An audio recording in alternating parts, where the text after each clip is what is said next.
ഇന്നൊരു ഞായറാഴ്ചയാണ് കേട്ടോ. ഞായറാഴ്ച ആയതുകൊണ്ട് തന്നെ നീക്കം നന്നായിട്ട് ഒഴുകിയിട്ടുണ്ട്. ഒരു 8:10 ആയപ്പോഴാണ് ഞാൻ എണീറ്റ് പുറത്തേക്ക് വരുന്നത് കേട്ടോ.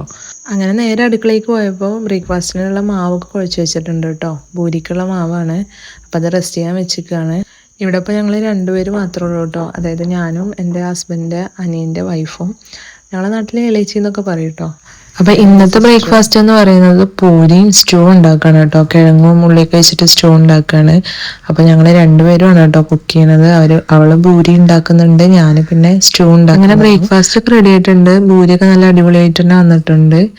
പിന്നെ അതൊക്കെ സ്റ്റൂ ഉണ്ടായിരുന്നു. അപ്പൊ പിന്നെ സ്റ്റൂ ഒക്കെ കൂട്ടിയിട്ട് ഞങ്ങൾ ചായ കുടിക്കായിരുന്നു. ഫസ്റ്റ് മോനിക്ക് ചായ കൊടുക്കുകയാണ് കേട്ടോ. ഞായറാഴ്ച ആയതുകൊണ്ട് തന്നെ അവനക്ക് കളിക്കാൻ പോകാൻ വഴിക്ക് നിൽക്കുകയാണ്. അപ്പൊ അങ്ങനെ അവൻ്റെ ഫ്രണ്ട്സൊക്കെ വന്ന് വിളിക്കുന്നുണ്ട് കേട്ടോ പുറത്ത് വന്നിട്ട്. അപ്പൊ പിന്നെ അവനക്ക് ചായക്ക് കൊടുത്തു. ഈ ഞായറാഴ്ച ദിവസം എൻ്റെ കാര്യം ഭയങ്കര സ്ലോ ആയിരിക്കും കേട്ടോ.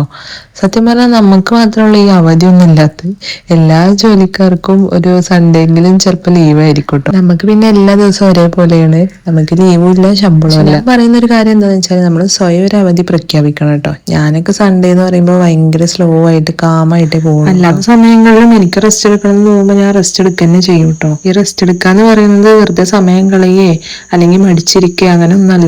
നമ്മുടെ ശരീരത്തിനും മനസ്സിനൊക്കെ റെസ്റ്റ് കൊടുത്താലുള്ളൂ നമുക്ക് കൂടുതൽ കാര്യങ്ങൾ സന്തോഷത്തിൽ ചെയ്യാനും സമാധാനത്തിൽ ഇരിക്കാനും ഹാപ്പി ആയിട്ട് ഇരിക്കാനും മറ്റുള്ളവർക്കായിട്ട് ഓടി നടക്കുന്നതിന്റെ ഇടയിൽ നമുക്ക് ഇഷ്ടമുള്ള കാര്യങ്ങൾ ചെയ്യാനും നമുക്ക് വേണ്ടിയിട്ട് കുറച്ചെങ്കിലും ഒരു 5 മിനിറ്റെങ്കിലും സമയം ചെലവഴിക്കാനും നമ്മൾ ശ്രദ്ധിക്കുക കേട്ടോ. അത് നമ്മുടെ ലൈഫിനെ ഒരുപാട് മാറ്റങ്ങൾ കൊണ്ടുവരും.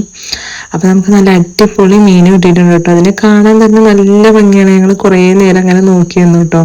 സിൽവർ ആവോലി അങ്ങനെ കുക്കിങ്ങിനുള്ള കാര്യങ്ങളൊക്കെ അവള് നോക്കിക്കൊണ്ടിരിക്കുന്നുണ്ട് കേട്ടോ. ചോറും കറിയും ഒക്കെ ആയിട്ടുണ്ട്. പിന്നെ ഞാൻ അങ്ങനെ ക്ലീനിങ്ങിലേക്ക് നിന്നിട്ടുണ്ട്. അടിച്ചു വാരുക, തുടക്കുക, റാക്കുകളൊക്കെ തുടക്കുക, അങ്ങനത്തെ കുറച്ച് ക്ലീനിങ് പരിപാടികളൊക്കെ ഞാൻ ഏറ്റെടുത്തിട്ടുണ്ട്.